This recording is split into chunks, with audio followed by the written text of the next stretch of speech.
Maayong adlaw mga higala, kini ang inyong alagad Bisdak IT.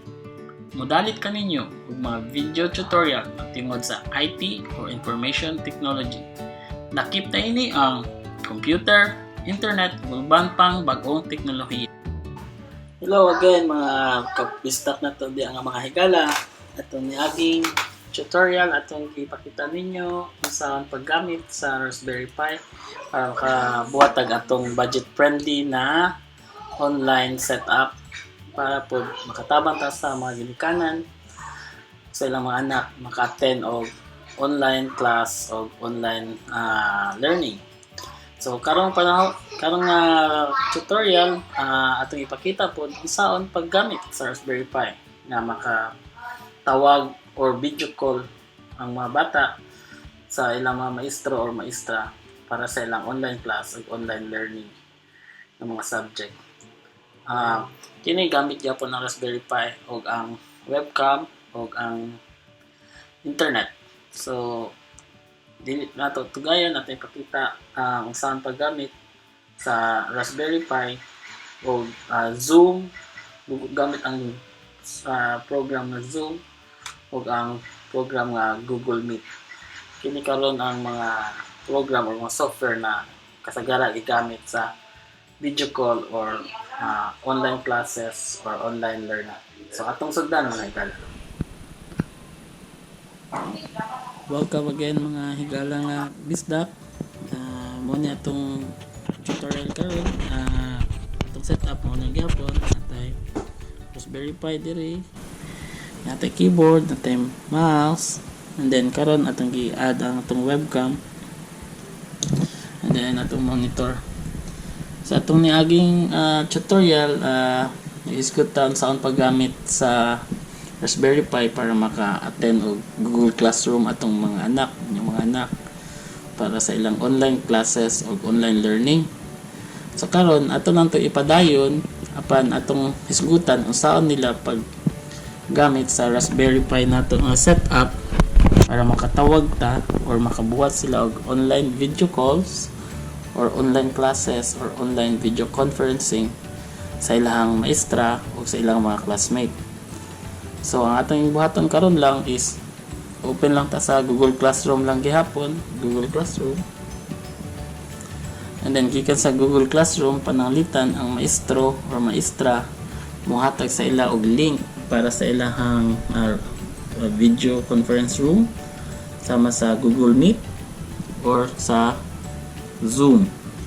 So karon atong hisgutan ang saan paggamit sa Raspberry Pi nga setup na makatawag ta og video call sa Zoom o sa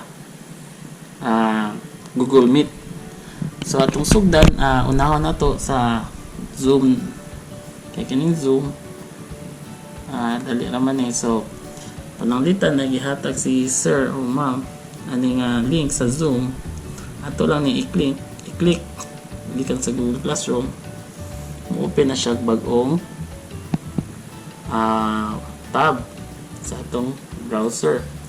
So mugawas na siya inani atong buhaton is i-cancel lang na siya, cancel na to, and then ani diri sa ubos sa Zoom na page i-click na to ang kining join from your browser. So may tabuan na mo-open na siya og browser tab Zoom. So join a meeting.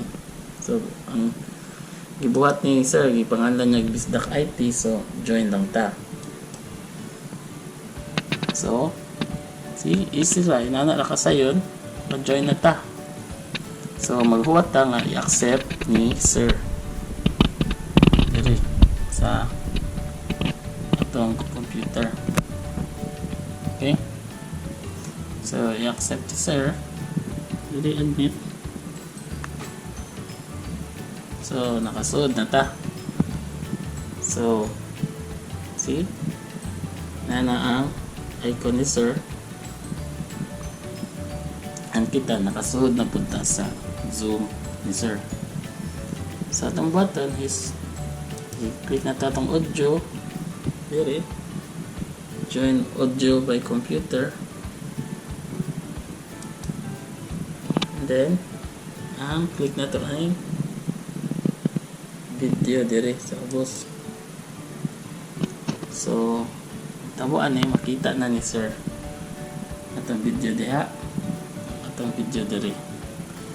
So makita na ni sir ang video na to. So muna siya ang sa Zoom. So dire join, makita na to kinsay participant. So makita na to come up. So nakabo ikaw ang imong teacher. So muna siya ang sa Zoom. Okay, so ato sa so pwede na sila ka video call sa maestro. Karon ato ta sa Google Meet.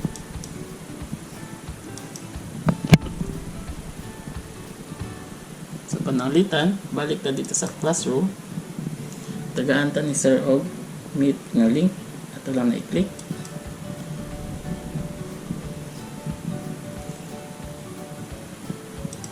So open na siya og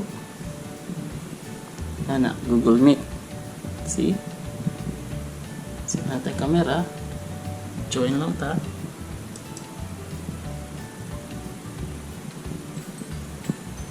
So naka-join na ta. Diba? Tanaw na to sa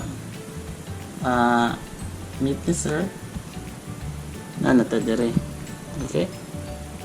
Kita na ta sa Google Meet ni sir. Tanaw na to dire. So na ta. Okay? So, mga itong mga higala, nagtuwa ka sa iyo na naot na mo nakuha itong demo or tutorial o makatabang kini sa inyo ang problema sa online video call o online learning sa inyong mga anak. Kung wala mo kakatanaw sa mga previous na itong video, ang part 1 o part 2 ng aning tutorial, at lang ibutang sa description ang link sa previous na mga niaging mga videos para sa makakatulong mo sa ang pag-set up sa Raspberry Pi, din ang saan po pag-access sa Google Classroom gamit ang Raspberry Pi. So para po masabtan ninyo anong naabot ang aning tutorial karon sa part 3 para sa atong budget friendly na online classroom or online learning or online classes setup.